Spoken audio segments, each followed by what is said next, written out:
What if Mace Windu trained Anakin Skywalker? Let's begin today's story on Naboo, where Obi-Wan protests with Yoda in order to be the one to train Anakin. Yoda was clearly against this and believed that the chosen one should be trained by a Jedi with more experience and knowledge. At this point, Obi-Wan had only just become a knight and still had a long road ahead to become a Jedi Master. But Kenobi was persistent, explaining that Qui-Gon's dying wish was that he trained the boy. This was unfortunate, but Yoda was stubborn. His mind was already made up. He explained to Kenobi that the future of Anakin has already been decided. Jedi Master Mace Windu would be undertaking the training of Anakin. Around this point, Windu's old apprentice Depe Billaba had just finished her training, meaning that he was able to have Anakin begin at once. At Qui-Gon's funeral, when Anakin asked Obi-Wan about his future, Kenobi would explain that the Jedi Council has elected Windu to train him, but he ensures the boy that he will always be around to look out for him. When they return to Coruscant, Anakin begins his training with Windu. At first, the boy was highly intimidated by Windu, which you couldn't blame him for, but it only meant that Windu would be a tough and fierce teacher, instilling the correct qualities into Anakin. Windu would begin with Anakin's attachment to the Force, hoping to understand how strong he is. During the first session, he understood Qui-Gon's assessment and knew that the boy had the potential to be powerful. Within the first few months of their training, Anakin's powers would flourish. He learned the basics of the Force, learning how to lift objects and manipulate the minds of others. Windu wasn't like every other Jedi teacher. He was more intense and aggressive. He didn't believe in slowly introducing Anakin to things and allowing him to grow at his own pace. Instead, the first time Anakin held a training lightsaber, Windu put him in a ring against a training droid, who swung at him with full ferocity. But this only made Anakin stronger, and made him grow up always fighting and battling things that are more advanced than himself. This not only included physical tasks, but also mental. Mace Windu quickly realized that Anakin's greatest weakness was his mind. He was enormously gifted with the Force, and as long as he trained all physical aspects of his body, his capabilities would be realized. But mentally, Anakin had a long way to go. Because the boy entered the temple when he was only 9 years old, he already had several key attachments in his life, most notably his mother Shmi. Windu was able to talk to Anakin about these attachments and help him get over them. Anakin would always love and care for his mother. Growing up, she was the only person in his life, and he would never be able to truly forget her. Windu knew that he couldn't, and shouldn't strip those feelings away. So instead, he focused on allowing Anakin to harness those feelings, giving him extra power so that he can channel it into the light. Teachings like this were not common practices for Jedi, and some masters may even look down upon such techniques. But this was the type of Jedi Mace Windu was, and also why he wields a purple lightsaber, the combination of blue and red. After 3 years of training with Windu, it was time for Anakin to get his own lightsaber. He travels to Ilum, and after a lengthy process, he ends up receiving a kyber crystal, shining bright purple, the same as his master. This pleased Windu and made him very proud. Purple lightsabers were a rarity in this generation. In fact, in canon, the only person we know to have wielded a lightsaber that is purple is Mace Windu. This means that Anakin would be celebrated amongst the Order. Anakin's powers would only flourish, and he became an extremely powerful Jedi. With his new lightsaber, Windu would teach Anakin his own personal variant of Form 7, called the Pod. The Pod allowed the user to channel a dark side user's energy through himself in order to render the dark side useless. It essentially takes every advantage that the Sith may have. Anakin would learn and become very proficient in this form, becoming the first ever student of it. Windu was extremely pleased by Anakin's progress. However, Mace could still sense conflict within Anakin, and recently it had grown stronger. When Obi-Wan trained Anakin, he too sensed this conflict, but passed it off as conflict that all Jedi went through as Padawans. But Mace was different, and could sense there was an actual problem. Windu asks Anakin about this, to which the boy would deflect, saying that he's fine. But Windu was persistent and eventually got Anakin to open up. Young Skywalker talked about Padme Amidala, how he met her on Tatooine, and ever since he has had strong feelings for her, feelings a Jedi should not have. This didn't worry Mace, and instead he interpreted this as an opportunity for learning. The two traveled to Naboo, where they would go and see Padme. At this point, she was still the queen, and so they told the Royal Highness that they were there on Jedi business. Anakin was extremely pleased to see her, and so was Padme, but Mace ensured that this visit was not meant for their feelings to blossom. Anakin undertook serious training, learning how to release his attachment for Padme and turn it into something positive. They trained for weeks on end, spending time with the Queen and doing odd jobs here and there to help feed. Anakin was slowly able to come to terms with the fact that his relationship with Padme was only professional, and for the sake of the Republic and Jedi Order, he must keep it that way. He would go into training where he learned about the history of the Jedi who have fallen to the dark side due to attachments. He explained this in a practical form to Anakin. What if someone was attacking Padme or the Chancellor? Who would he save? He knows he should save the Chancellor, but his attachment to Padme would change the logical decision. This is why attachments are bad and can be the difference between life and death. The strong feelings he had for her in the past were instead turned into fuel for the Force. He could harness these feelings whenever he desired and use it to help people. Master Windu was extremely pleased with Anakin's progress, and when they left Naboo, he knew that Anakin had developed significantly. The relationship between master and apprentice had also evolved. Mace saw much of himself within Anakin and knew that he could help the boy. As the years go by, Palpatine would still try and befriend Anakin, hoping to turn him to the dark side. He always engaged Anakin as someone he can come to for advice, friendship, and if he ever needs anything. The Chancellor has all the resources in the world. Anakin always just believed that he was being nice, and so he would talk to the Chancellor, and before long, Palpatine would begin taking him on special trips around Coruscant. They would go to the lower levels, where Anakin would see the lower class, and the hell they had to live in. He saw corruption, murder, scheming, everything Anakin believed the Jedi and Coruscant stood against. Palpatine was trying to show him that the Jedi were useless, and that they didn't have a place in the galaxy. Windu would become extremely concerned by his constant visits and time spent with the Chancellor. Being his Jedi Master, he would know that he wants his young apprentice by his side at all times, and not being influenced by others. Because of this, he would speak to Anakin and Palpatine and forbid the boy from visiting him without supervision.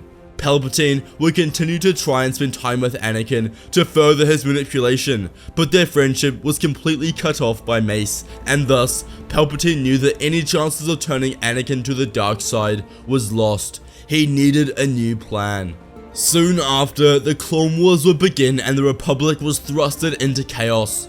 The war was devastating, killing billions of beings and destroying countless homes. The Republic fought hard for peace, to remove the Separatist threat and ensure stability once again. Anakin and Mace became proficient generals who would lead several battles. Early on in the war, Anakin and Windu were sent to Malastare to stop the invading Separatist forces. They fought hard and eventually won the battle, but in doing so, they released the believed extinct creature, the Zillo beast. The beast was taken back to Coruscant for research purposes due to its immense strength and power, even able to resist the strikes from a lightsaber. The Republic believed that they could utilize this on their warships for greater success. However, the Zillo beast escaped captivity and committed absolute devastation upon Coruscant, destroying hundreds of buildings and killing thousands. Sidious was incredibly shocked and excited. He could sense that this was the way to destroy the Jedi. Eventually, they would stop this beast by exposing it to large amounts of Malastarian fuel. Palpatine now knew that this was the key to success. In the shadows, he goes back to Malastare where he orders the Separatists to look for more Zillo beasts that he can place under his control. They spend months going underground with explosive devices in order to find 5 more Zillo beasts hidden. It was clear that some must have survived thousands of years prior, underground. Sidious captured the beasts and placed them into a high secured facility so that he could train them to eliminate the Jedi. The process of getting them under his control was long and difficult. At first, he attempted to use pain as a tether, having the droids constantly electrocute them into becoming his loyal servants. But this failed. Every technique he attempted failed. The only thing that worked was having Sidious there in person, using the Force to gain control of the animal. Sidious would place the palm of his hand onto the beast's forehead and communicate through the Force, reassuring the beast that everything was okay. This created a twisted relationship between the two, and across the course of months and even years, he developed this connection. Back on Coruscant, Windu continued to train Anakin in the ways of the Force. Although Anakin was only 21 years old at this point, he still desired to learn more. He spent his time in the Jedi archives, studying ancient Jedi texts and advancing his techniques. Anakin was the poster boy for the Jedi Order. The entire Republic loved him, and for good reason. His power was clearly rising, and everyone around him could see it. So was his relationship with Windu. Anakin viewed him as the father he never had. He was the most successful general in the Jedi, despite his young age, and it was clear that he was living up to his chosen one potential. The potential that would allow him to destroy the Sith. After 3 long years of training and speaking to the 5 Zillo beasts, Sidious finally had complete control over their movements. Sidious had deified himself in the eyes of the beasts, and they believed he was a god. They would listen to any command and order he gave without question. Sidious had reached the final stage of his plan. He worked hard to create enough discontent and resentment from the people of the Republic towards the Jedi. People wanted the war to end, and at this point, they didn't care how this position would be reached. He transported the beasts from Malastare and onto Coruscant, where without hesitation, he released them into complete chaos. The power of one Zillo beast 3 years prior was enough to completely disrupt Coruscant, but the combined strength of 5 would be almost impossible to deal with. They entered the large city and began destroying everything in sight, smashing buildings and taking thousands of lives. Sidious dropped them a few miles away from the center of Coruscant and instructed the beasts to travel towards the Jedi Temple, where they would destroy and kill anyone in sight. The people of Coruscant were thrusted into absolute panic as they struggled to escape the might of the terrifying Zillo beast. They roared with ferocity as they took down apartment complexes and killed thousands of people. At the Jedi Temple, the Council were panicking and knew that they had to act quickly. Yoda tells Windu and Anakin to go back to Malastare and get enough Malastarian fuel in order to defeat the beasts. This was their only possible solution. As for the remaining Jedi in the temple, they were to focus on helping the people of Coruscant to escape the Zillo beasts. Anakin and Windu go to Malastare at once with a battalion of clone troopers where they ask the dogs for Malastarian fuel. The dogs were stubborn creatures and struggled with the idea of giving up that much fuel. But the Jedi were under time pressure and they used the Force to make the dogs give them the fuel. An action that was outside of the Jedi Code, but during this time did not matter. They are pointed towards a large mountain in the east where billions of tons of fuel is held in a mountain. It should be plenty for what they are trying to do. However, as they arrive at the mountain, they see an extremely large separatist base built into the side of the mountain. They were safeguarding the gas. The attack on Coruscant had clearly been thought through. The Republic launches an attack, igniting their lightsabers and charging towards the droids. The troopers raised their blasters and began to shoot. Anakin and Mace, with their purple lightsabers, cut through the droid forces, but knew that they had to leave this to the clones and go to the control room in order to access the Malastarian fuel. But when they leave the battle and sneak through the facility, they reach the control room, only to be greeted by the Sith Lord, Count Dooku. Dooku's Sith lightsaber was already ignited. He was waiting for them. Sidious had instructed Dooku to guard the fuel with his life. As the Jedi engaged Dooku in a duel, they swung with purpose. Dooku was considered the best duelist in the galaxy at this point, and so he should have a strong chance against these two. But he didn't. He was completely outmatched by the combination of their uses of the pod, which rendered his dark side abilities useless, and before long, the strength of Anakin and Windu would be enough to kill Dooku. They didn't have enough time to realize what they had just done. They had to retrieve the substance now. They ordered the clones to bring in a bomb capsule where they can store enough Malastarian fuel to destroy the Zillo beasts. They go to the controls and pour it into a large bomb which can be dropped above the beasts and kill them. As this process was happening, Windu began to search through the base. It was clear that Dooku had been here for some time, indicating that the Zillo Beast project had been a plan for a while now. The Jedi Master called in the Bad Batch to help him. Dooku's personal communication system had to hold some level of news that could assist the Republic. Tech was the only person capable of helping the Jedi due to his unique ability afforded to him by genetic enhancements. Amongst Dooku's things, Tech found financial statements from the Chancellor's office on Coruscant, supplying funds to create this base. There was also a long list between Dooku and the Chancellor on record, which was extremely suspicious. This was enough evidence to assume that Palpatine was working with the Separatists, and at this point, the Jedi had already suspected Palpatine of being a traitor, so this only confirmed it. Windu and Skywalker go back to Coruscant with the Malastarian bomb and the evidence of the Chancellor's betrayal. As they enter Coruscant, they see the level of destruction that the Zillo beasts have committed. Half of Coruscant has been absolutely obliterated, along with a large portion of the Jedi Temple. With their starship, they fly above the Jedi Temple where they drop the enormous bomb, exploding and releasing Malastarian fuel everywhere. The Zillo beasts immediately felt the effect and struggled to breathe, and within 2 minutes, all 5 of them were dead. Coruscant was saved, but their mission was not over. Windu and Anakin take the evidence to Yoda, who informs them that they have enough to show the Senate immediately. They call a Senate meeting, where the Jedi present the evidence of Palpatine's betrayal and request to execute Order 65. Although many of the senators didn't want to, it was clear now that Palpatine was a traitor, and so he was arrested on sight and brought into prison. The cleanup of Coruscant would be the most difficult task.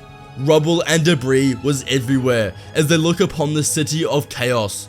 It would be an impossible task by themselves. However, the people of the Republic came to their rescue, with millions arriving from different planets to assist Coruscant in rebuilding. It took time and would not be easy, but Coruscant would eventually grow back to its former glory. With Palpatine and Dooku defeated, the droid forces would be thrown into confusion, and within the following months, the Republic would win the Clone Wars, establishing peace for the galaxy. The Jedi had prevailed and destroyed the Sith. Mace Windu training Anakin allowed the Chosen One to gain control over his emotions. He wasn't brash, arrogant, and mentally weak, but instead, he was able to use the Force in ways he never believed possible. After the Battle of Coruscant, under the suggestion from Windu, Anakin was granted the rank of Master, becoming the youngest member in the Order's history to reach this title. Anakin Skywalker had completed his destiny, bringing peace to the galaxy and becoming an extremely wise and powerful Jedi Master. If you enjoyed today's video, you must watch What If Anakin Told the Council About Plagueis and What If Plo Koon Trained Anakin. Please consider becoming a member for $1 a month, it really helps us out. Thank you all for watching, and may the Force be with you.